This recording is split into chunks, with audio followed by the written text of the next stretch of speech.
Vous êtes sur RTL.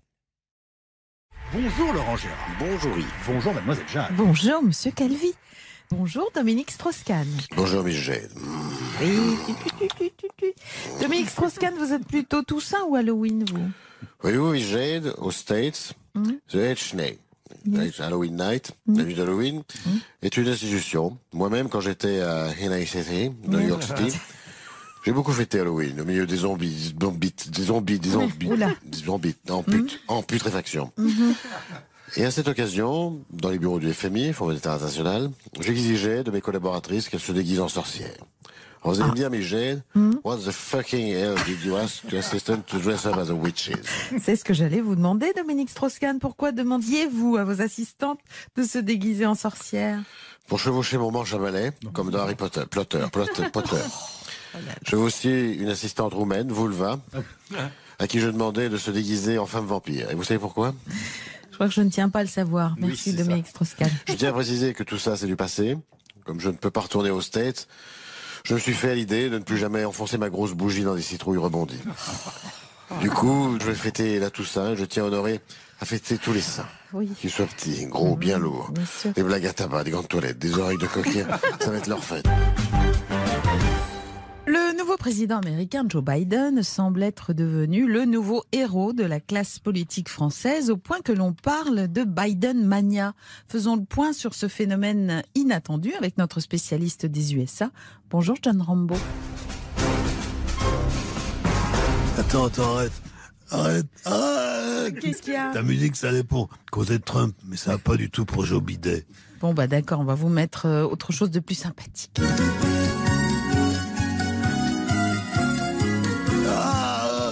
Ah non, pas ça, arrête, j'en peux plus, c'est trop dur. Bon allez, reprenez-vous John Rambo. Qu'est-ce qui vous prend? C'est quand même très entraînant et puis vous devriez vous réjouir. On pensait que Joe Biden serait trop mou, trop vieux, trop centriste et puis finalement, il a l'air de gouverner. Vous regrettez tant que ça Donald Trump à la Maison-Blanche? C'était le montant du temps de Trump. Oui. Le matin, en se levant, on savait jamais ce qui allait se passer. Un coup, il voulait attaquer la Chine, une autre fois l'OTAN ou le Capitole. Une fois, il a même voulu envoyer un missile sur les bureaux de CNN et sur la cérémonie des Oscars à Hollywood. Ah oui. Et puis quand il perdait au golf, il engueulait Melania, le secrétaire général de l'ONU. On se marrait bien avec Donald. Ben, quand même, ça doit être plus facile à gérer quand même la protection de Joe Biden. Tu peux pas comprendre. T'as jamais été en mission avec Joe Biden et sa femme prof d'anglais? Ah non. Allez-y, racontez-nous, John Rambo. Vous savez que ça vous soulage en général, et nous aussi. L'autre jour, mon pote Bobby et moi, on était affectés à la sécurité du président Biden à bord d'Air Force One.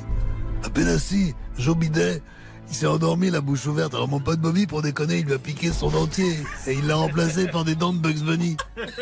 Alors après, le président, il s'est réveillé et il a demandé à sa femme Jill, quoi de neuf, chérie? Mais la femme à Sleepy Joe, elle était furax. Elle a pris la tête à Bobby avec les droits de l'homme. Elle lui a fait écouter du John Baez. Alors, Bobby, il a craqué. Il s'est mis à chialer comme un môme, tu te rends compte? Un type des forces spéciales qui avait le Vietnam. Je peux pas m'enlever ça de la tête, colonel. Oh non, John Rambo, c'est pas si grave que ça quand même. Si, c'est grave. Parce que depuis ce jour-là, Bobby, il a chopé la bidemania. Et toute la journée, il chantonne ça.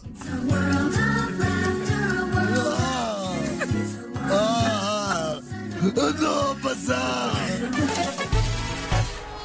Le livre du journaliste italien Gianluigi Nuzzi inquiète l'Église catholique. Le Vatican serait proche de la ruine. Donnez-moi. Donnez.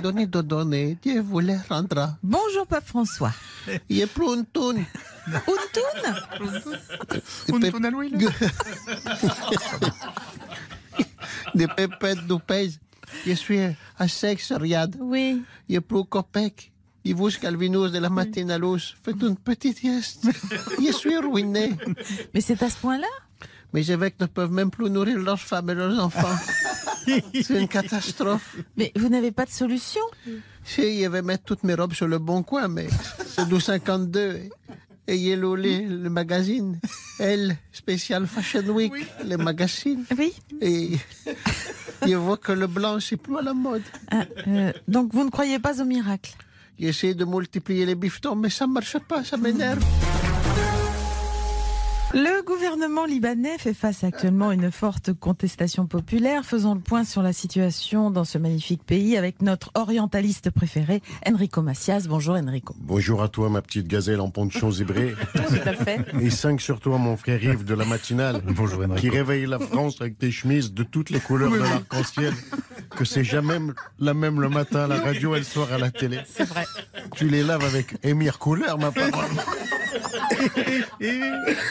Bon, revenons au Liban, Enrico.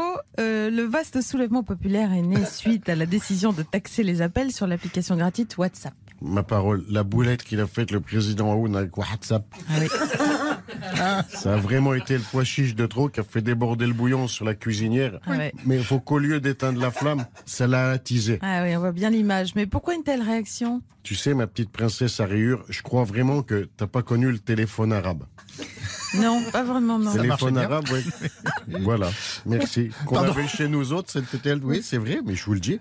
Le téléphone arabe qu'on avait chez nous autres avant WhatsApp, ça consistait à répéter ce qu'on avait entendu dire. Et crois-moi, c'était une calamité, hein, parce que ça déformait tout. Un jour, Tata Jamila, elle a entendu dire par le téléphone arabe de la Casbah que tonton Abdel, au lieu de fumer tranquillement le narguilé en babouche sous la moustiquaire au Café des Délices, dans l'odeur des oranges amères, dans l'odeur des oranges amères. Tu connais la chanson. Oui, bien sûr. Soi-disant qui passait tous ses après-midi en compagnie d'une certaine Mercedes, une grosse allemande qu'on disait.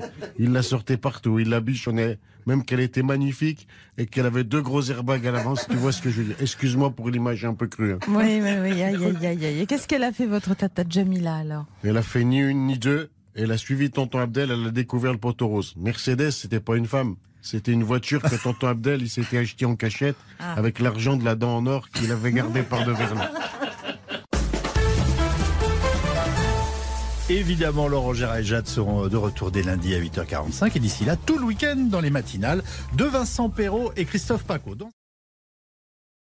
Merci d'être aussi nombreux à nous écouter. Retrouvez toutes les imitations de Laurent Gérard sur l'application RTL, ainsi que sur toutes les plateformes partenaires. N'hésitez pas à vous abonner pour ne rien manquer, mais aussi à partager vos épisodes préférés et à mettre plein d'étoiles. À très vite. À très vite.